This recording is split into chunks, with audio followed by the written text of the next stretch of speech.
शनिवार देर रात पटना पुलिस ने दो अफसरों को सस्पेंड कर दिया। चित्रगुप्त नगर थाने की थानेदार रोशनी कुमारी और कदम कुआं थाने के दारोगा हेमंत झा को तत्काल प्रभाव से निलंबित किया गया है। वजह साफ है, शंभू गर्ल्स हॉस्टल में नीट की तैयारी कर रही छात्रा के रेप मामले में भारी लापरवाही बरती गई थी उस वक्त। इसी बीच हम अपने दर्शकों को बता दें, फॉरेंसिक रिपोर्ट भी एसआईटी को सौंप दी गई है, जिसमें छात्रा के कपड़ों से स्पर्म मिलने की पुष्टि हुई है। यानी अब यह आधिकारिक हो चुका है कि रेप हुआ था। सवाल सिर्फ ये नहीं है कि रेप कैसे हुआ, सवाल ये है कि जब सबूत मौजूद थे तब 3 दिन तक पुलिस कहां थी और क्यों पूरे सिस्टम ने एक सुर में इसे सुसाइड बताने की कोशिश की। यह मामला 6 जनवरी का, हम अपने दर्शकों को बता दें, पटना के शंभू गर्ल्स हॉस्टल में नीट की तैयारी कर रही एक छात्रा अपने कमरे में बेहोशी की हालत में मिलती है। हॉस्टल के कर्मचारी उसे अस्पताल ले जाते हैं, पहले एक अस्पताल, फिर दूसरा और आखिर में तीसरा अस्पताल, जहां छात्रा की मौत हो जाती है। यह पूरा घटनाक्रम 6 जनवरी से 9 जनवरी तक चलता है। लेकिन इन 3 दिनों में जो सबसे चौंकाने वाली बात सामने आती है वो ये कि पुलिस लगभग पूरी तरीके से इस मामले से गायब रहती है। ना हॉस्टल सील होता है, ना ही कमरा, ना ही बिस्तर, ना ही कपड़े। कानून के जानकार साफ कहते हैं कि यही वो वक्त होता है जब सबूत सुरक्षित किए जाते हैं, लेकिन यहां सिस्टम ने आंखें मूंद ली। चित्रगुप्त नगर थाने की एसएचओ रोशनी कुमारी को पहले ही दिन पूरी जानकारी मिल गई थी। कानून के मुताबिक संदिग्ध हालत में बेहोश मिली किसी भी छात्रा का मामला सीधे मेडिको लीगल केस माना जाता है। ऐसे में पुलिस की यह जिम्मेदारी होती है कि वो तुरंत मौके पर पहुंचे, कमरे को सील करे, फॉरेंसिक टीम बुलाए, हॉस्टल की तलाशी ले और परिवार को तुरंत सूचना दे ठीक उसी वक्त। लेकिन यहां ऐसा कुछ नहीं होता। इससे उलट शुरुआत से ही एक कहानी गढ़ दी गई कि छात्रा ने आत्महत्या की है और इसी कहानी को आगे पूरी जांच की नींव बना दी गई। सबसे गंभीर लापरवाही यह रही कि पुलिस 3 दिन तक मौके से ही गायब रही। इस दौरान हॉस्टल का कमरा खुला रहा, लोग आते जाते रहे, सबूत खत्म होते रहे।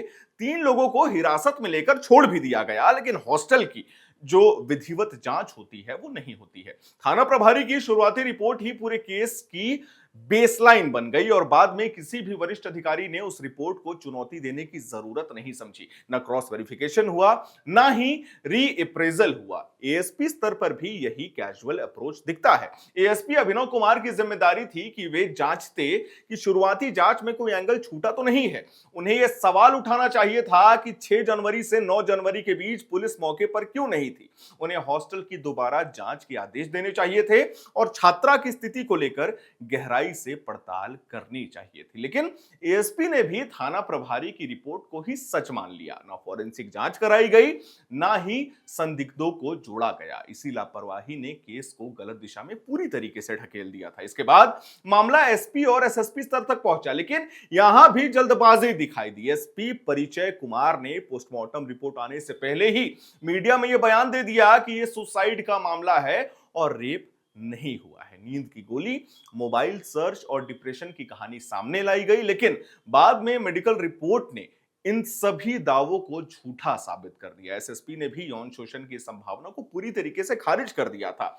वह भी तब जब मेडिकल बोर्ड की रिपोर्ट आई ही नहीं थी। यह बयान बाद में पुलिस के लिए ही असहज सवाल बन जाता है। शुरुआती मेडिकल जांच भी सवालों के घेरे में रही थी। चलिए आपको बताते हैं। प्रभात मेमोरियल हॉस्पिटल के डॉक्टर्स ने रेप से इनकार किया, लेकिन शरीर पर चोट के निशान होने की बात मान ली। सवाल यह है कि अगर शरीर पर चोट थी तो वो कैसे आई। डॉक्टर्स की यह जिम्मेदारी थी कि अस्पष्ट संकेतों की स्थिति में रिपोर्ट रिजर्व रखते, लेकिन पुलिस ने उसे अधूरी राय के आधार पर रेप की संभावना से ही पूरे रिपोर्ट को इनकार कर दिया। जब पोस्टमार्टम रिपोर्ट आई तो उसने पुलिस की पूरी थ्योरी को पलट के रख दिया। पुलिस कहती रही कि यह डिप्रेशन में की गई आत्महत्या है, जबकि पोस्टमार्टम में गर्दन, कंधे और चेस्ट पर नाखूनों के गहरे निशान मिले।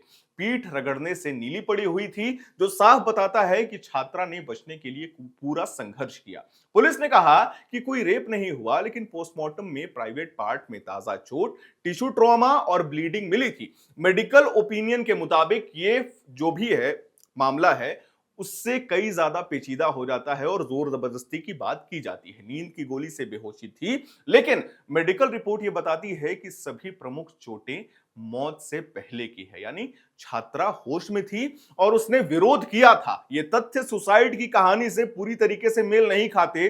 जब ये मामला मीडिया में उछलता है और खासकर दैनिक भास्कर इसे लगातार उछाल रहा है, दैनिक भास्कर इस पे रिसर्च भी कर रहा है, तो मामला गर्माता है। हम आपको बता दें, फॉरेंसिक टीम ने एसआईटी को अपनी रिपोर्ट सौंपी है, जिसमें छात्रा के कपड़ों में स्पर्म मिलने की पुष्टि हुई है। इसके बाद चित्रगुप्त नगर थानेदार रोशनी कुमारी और कदम कुआं के दारोगा हेमंत झा को सस्पेंड कर दिया गया। अधिकारियों ने यह माना है कि निचले स्तर पर गंभीर लापरवाही हुई है। अब पुलिस का यह दावा है कि मेडिकल बोर्ड से पोस्टमार्टम कराया गया है, रिपोर्ट्स को सेकेंड ओपिनियन के लिए भेजा गया है, हॉस्टल वार्डन और कर्मचारियों से पूछताछ लगातार हो रही है, हॉस्टल संचालक को जेल भेजा गया है, सीसीटीवी फुटेज और डिजिटल एविडेंस खंगाले जा रहे हैं लगातार। लेकिन सवाल यह है कि अगर ये सब पहले हो जाता तो क्या सच को सामने आने में इतना वक्त लगता, इतना देरी होता, इतना विलंब होता? ये केस सिर्फ एक छात्रा की मौत का नहीं, ये सिस्टम की संवेदनशीलता, जवाबदेही और ईमानदारी पर सीधा सवाल है। आज 2 अफसर सस्पेंड हुए हैं, लेकिन असली सवाल अब भी जिंदा है।